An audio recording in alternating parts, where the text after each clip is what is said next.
l'intervento che adesso andremo ad ascoltare è svolto dalla professoressa Eleni Mangina, che introdurrà il progetto. Grazie.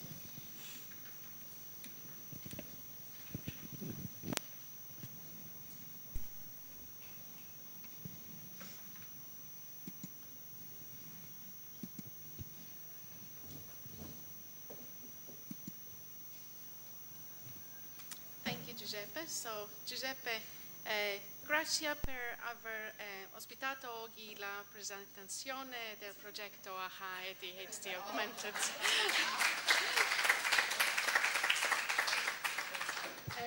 I must say it has been a great pleasure working with CNR ITD and of course with WordsWorth Learning and with HUD Ireland from the beginning of the project. And I'm here to introduce to you the AHA project. Actually, where did it all start? It started in 2016, but first of all, I come from School of Computer Science, so I'm not a linguist or speech therapist expert. I come from purely software development background, but I'll tell you something and you tell me who actually said that. Teach me and I will remember, right? But involve me and I will learn. So who said that? Do you remember? Benjamin Franklin, okay. So it's been since 2002 that I joined UCD, and since then I've been involved in online learning in the different schemes. We had at the beginning the different VLEs, then we had gamification, and then we had the more advanced technology coming in. And I figured that it would be nice to see the extra sense, either the augmented or the virtual reality. What impact can this make to the learners, either as a student or as an adult? And look at this cartoon here. Do you connect with that?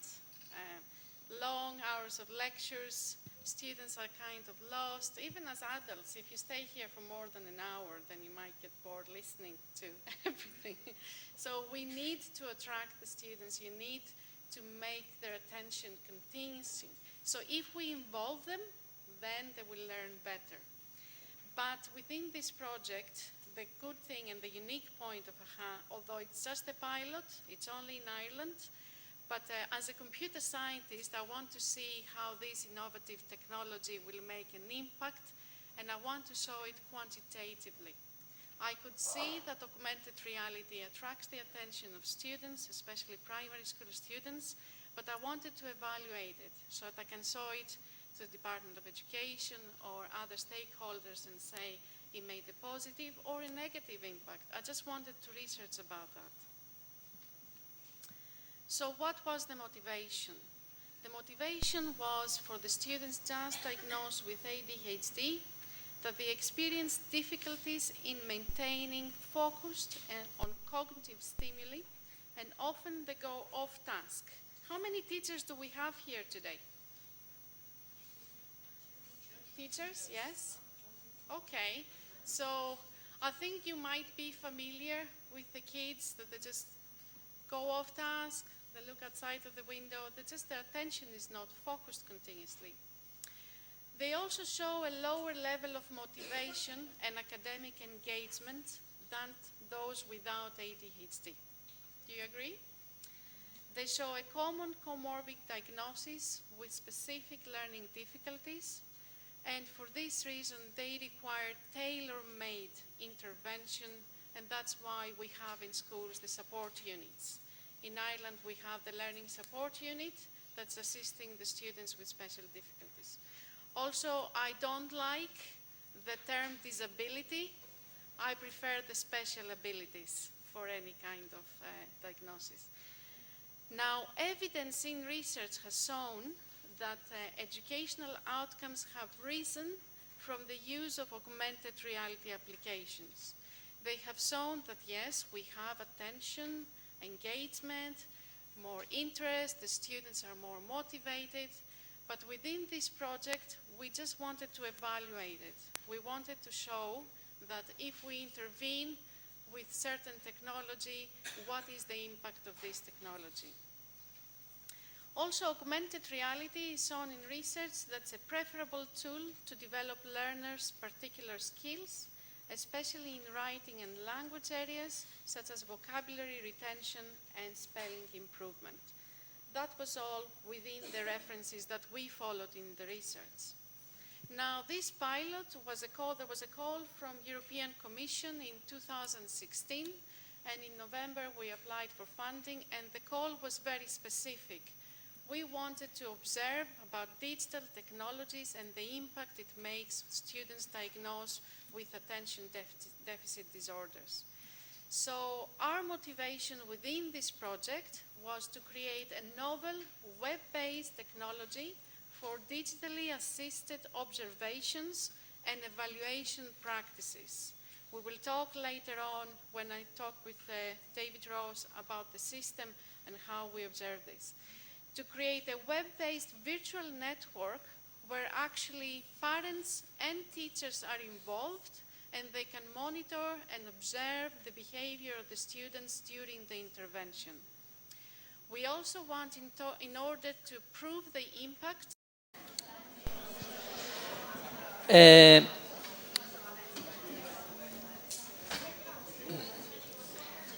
abbiamo fatto uno scambio dell'ordine degli interventi per introdurre subito il sistema e darvi un'idea di quello che è stato e come è stato sviluppato appunto il sistema DA. Adesso la professoressa Eleni Mangina introdurrà l'architettura, il sistema e vi daremo alcuni esempi appunto di come è stato integrato all'interno dell'ambiente la realtà aumentata. Ok, grazie. Thank you, grazie Giuseppe. Più vicino il microfono. Near the microphone, yeah? Okay?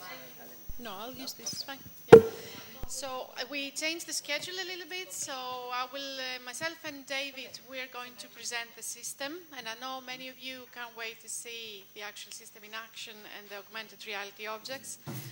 But before that, we need to show you exactly how stage by stage we develop the whole system and the whole system integration. And then Antonella Sifari will talk about the observation process and why we chose this process, the specific process to observe the behavior of the students during the intervention. So in terms of the system integration, we had a couple of challenges. You don't see our developers here, but I would like to personally thank the whole team that some of you are here, some of you are in UCD. We had a great team of developers in terms of the server development, the design, and the database development, and it has been a great success. So in terms of server, we had the environment setup, which was followed after the example of the one project, configuration, different tool selections, development model, and we had the version control system and the workflow for the development. It was particularly important to have a good user experience in terms of the graphical user interface at the design phase, and then that linked with the databases and the architecture of the system. In terms of accessibility, in terms of interface, we had an external advisory board member, Kerry Pace from Diverse Learners in UK, and she's been our advisor all along within the project. For the development, we had the user interface, we had the integration of the WordsWorth learning system within the AHA platform, and within the WordsWorth learning content, we had to do the content development itself. Then after that, we had to release the pilot. The full documentation is online, aha.ucd.ie, if you want to see the manual and step-by-step what the teachers and the parents were given.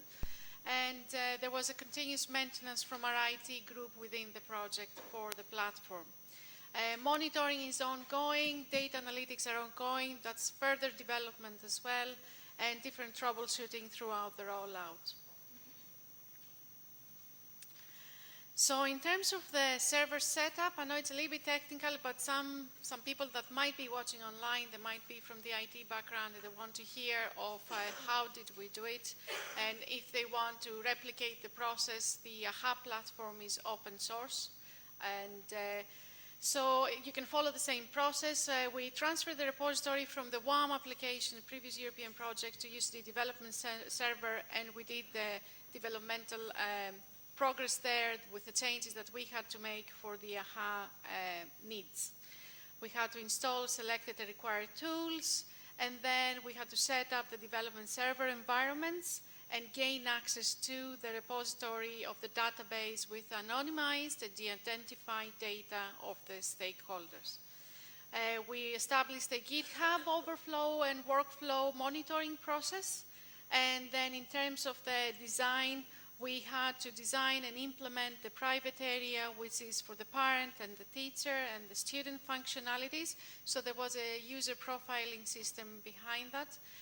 We had designed and implement links to the WordsWorth learning program, develop and design the database tables, which has been challenging.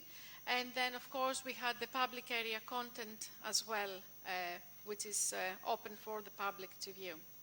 In terms of deployment, we have transfer servers from development to production, and we established to have and update preferences all the time and procedures for the AHA platform. Again, if anybody has questions in terms of the AHA platform, I'm here to answer any questions you want. I won't get into the details, but those that are familiar with development and deployment of multiple components, software components, that they become integrated within one solution. What you see on the website is only the front end. There is a lot happening behind. And this is the project repository version control that we have on GitHub, because different developers came in and out of the project during the last 2 years. I've talked about the different groupings of the 3 students, the control group, the WordsWorth Learning with AR, and the WordsWorth Learning Intervention Only. And we had different profiling systems for them, as well as profiling system for the teachers and then profiling system for the parents too. This is a sample of a wireframe, so what happens when they log in. So I'll take you just step by step, slowly. So somebody logs in, depending on their profile. If it is a teacher and wants to be trained with a WordsWorth Learning content, then it's being directed straight to WordsWorth Learning. Parents then and teachers will be able to view the different kids that are under the system, registered under their own control and observation. So once they're in the system, there's different levels within the WordsWorth Learning program, and they can access, but it is sequential, depending as well on the level that the expert literacy has approved for the student to start within this content. So there is a WWL dashboard for the students. And then within the AHA dashboard for the parents and the teachers, so first of all, they see the student ID, at what class they are, what's their gender, and then they can access either the WordsWorth Learning account or look at the case data. This is the case history data that have been retrieved from the case history forms. And then observations, we will come back and I will analyze the observations, although Antonella will talk about the process of the observation of the behavior of the student. I'm just presenting you here the dashboard of AHA. And this is the dashboard of parents and teachers that are asked to observe their students' off-task behaviors. So, something to remember, the interventions were only lasting 15 minutes, max.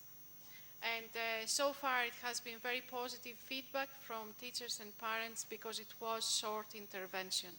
The students didn't have the time to get bored, for example, and they could focus easily when it's a short period of time.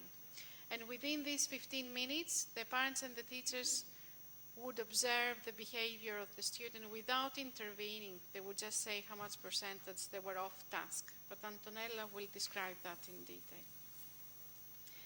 Now, in terms of the data analytics, the parents and the teachers were informed on a daily basis. This was a portal that would be updated with the daily data from the student. So depending on the scores they got on the MCQs at the end of each level, or their engagement, how much time did they spend at each level, and of course, how much time were off task. So even the parents and the teachers maybe could observe that something is happening during the last, 6 months or 16 weeks, depending on how long it lasted, the intervention for them. Although the WordsWorth Learning Program, it is for 16 weeks intervention, we really weren't strict in terms of finishing the intervention within 16 weeks, but we left the parents and the teachers to take it easy, always depending on the pace of the student. So if a student was sick, for example, or if it was a bank holiday, we wouldn't be strict on doing it every day for 15 minutes. So all this data came in. We had data coming in from the WordsWorth learning environment. We also collected the online behavior. So, for example, how many times was the BE object clicked from the student?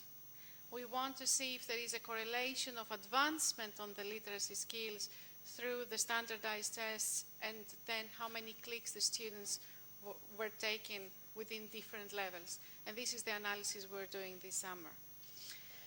So we have also survey questionnaires at the beginning for parents, students, and teachers, and we had at the end questionnaires as well.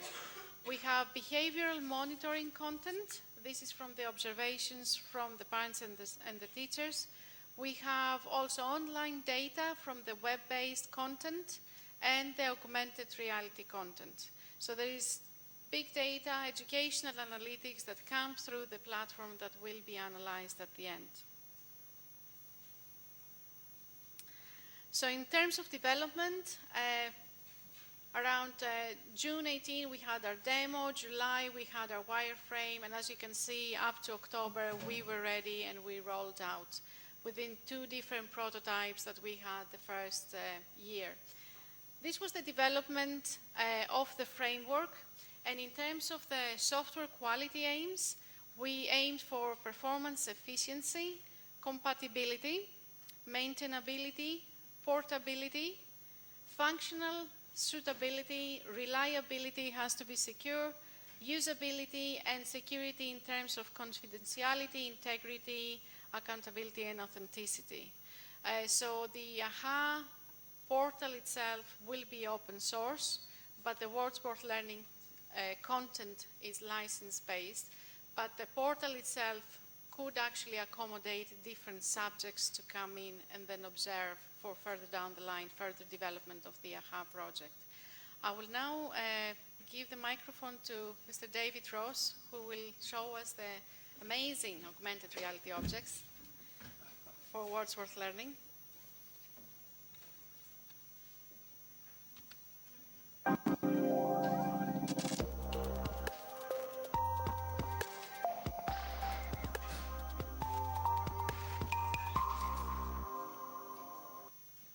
Intro there. My name is David Ross, and I'm going to tell you, I'm the CEO of WordsWorth Learning, and I'm going to give you a brief outline of what we did to implement and install AR into our program. Sorry, I'm talking away from the mic.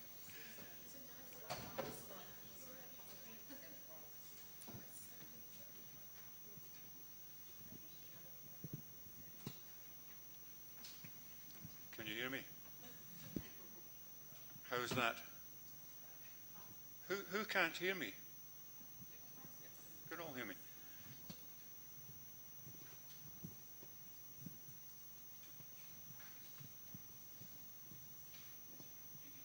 Thanks, Giuseppe.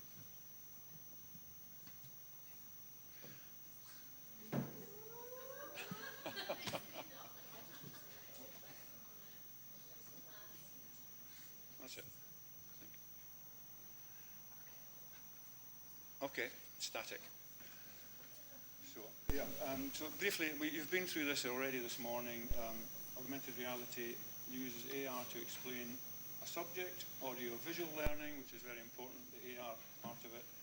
interactive experiences, test knowledge and practice, and especially good for visual learners.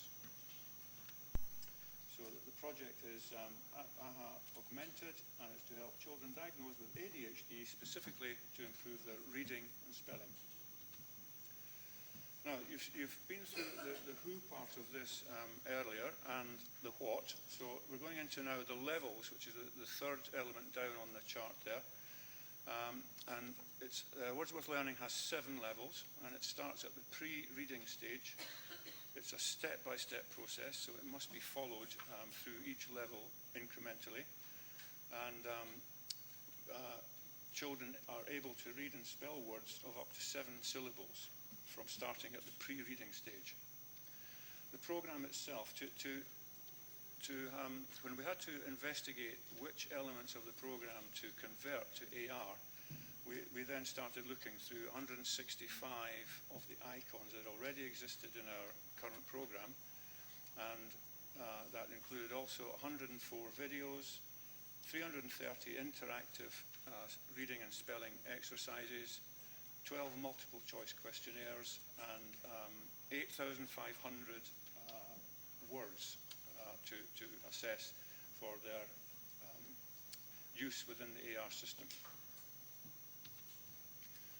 So, if you look to the top left there, this is what we did, the iconography. We actually limited it because of the time restraints that we had, which Eleni mentioned earlier.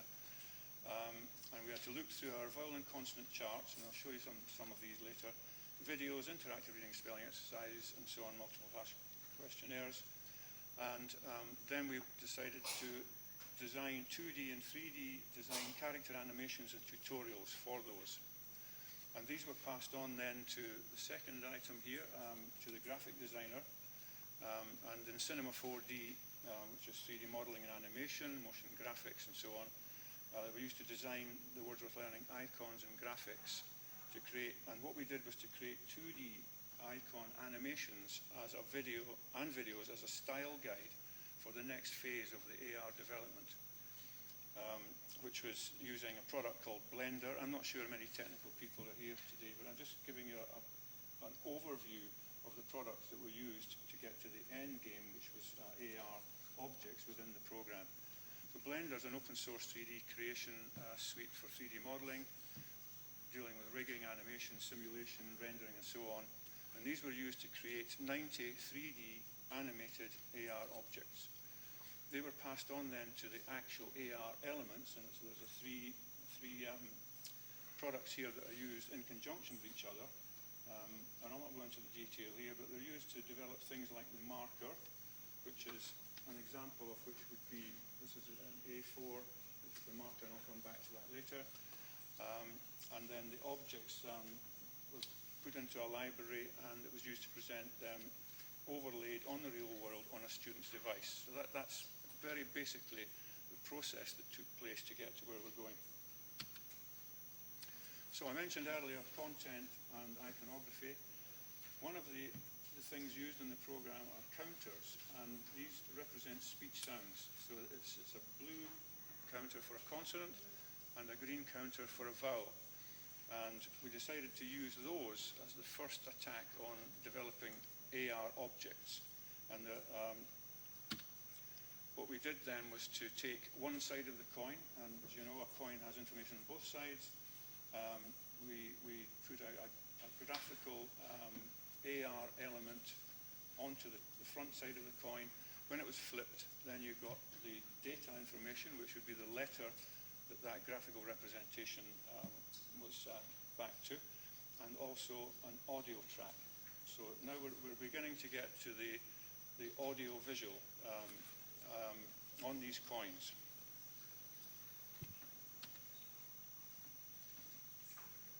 E Sorry. in B. That's an example of what I was just talking about there. I'll just go back to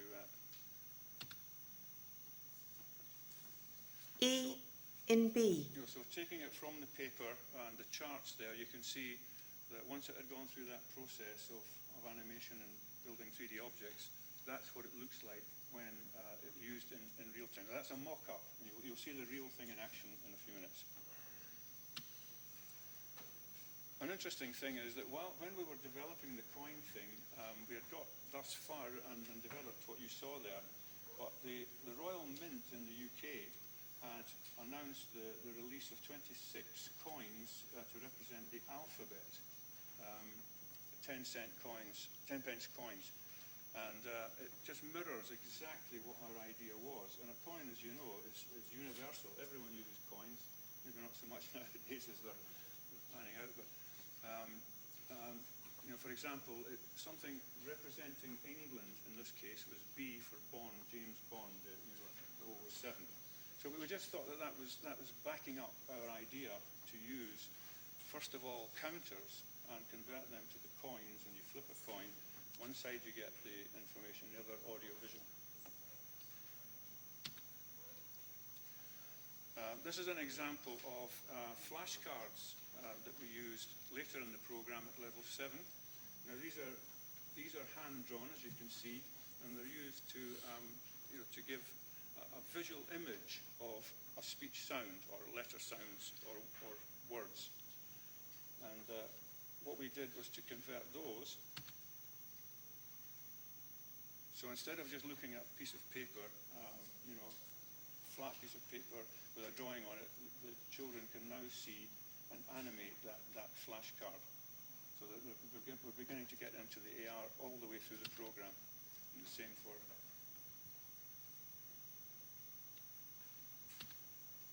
So, this is the old and the new. So the old chart there is one sheet of A4 that had all the icons that were used within the program, and it's paper-based or on-screen scrollable. And the work that was done in the redesign is what you see on the right-hand side there. And each one of those items is now clickable, and when clicked will reveal an AR 3D animated object. So it's not paper-based now. This is the design features as it would look on tablet or whatever device you're using. And I showed you the marker earlier. That's the design of the marker. It's a barcode marker, and you can see the top of it is demonstration to whoever has it in their hand, that you hold it up, and you hold the marker to the device, this camera. This is the tutorials that we have. Once the teachers and parents logged into the system, this is the page that they would get to, where they can access learning materials, tutorials, levels, questionnaires, and so on, but also introductory videos. This one is just an introduction to the AR elements and how they actually work. So it's a visual on how to use the AR within the program. And if you just watch, you can see here. When you've logged into the program, you can access the vowel and consonant charts by scrolling down the page. You will need to have your device and this marker to access the AR icons. Here's the spread vowel chart. You just click the icon on the chart that you want to see. You'll have to allow the camera on your device to be used by the program. When that's done, just point the camera and hold it over the marker like this to see the AR icon come to life. You can then click the icon to see additional AR animation and sound. If you are using a desktop computer, you have to hold the marker up to the camera. There are some AR icons in all the levels throughout the program that are activated in the same way. So basically that, as I said, is a very brief overview in what we did within the company to develop the AR system. That's it. Thank you.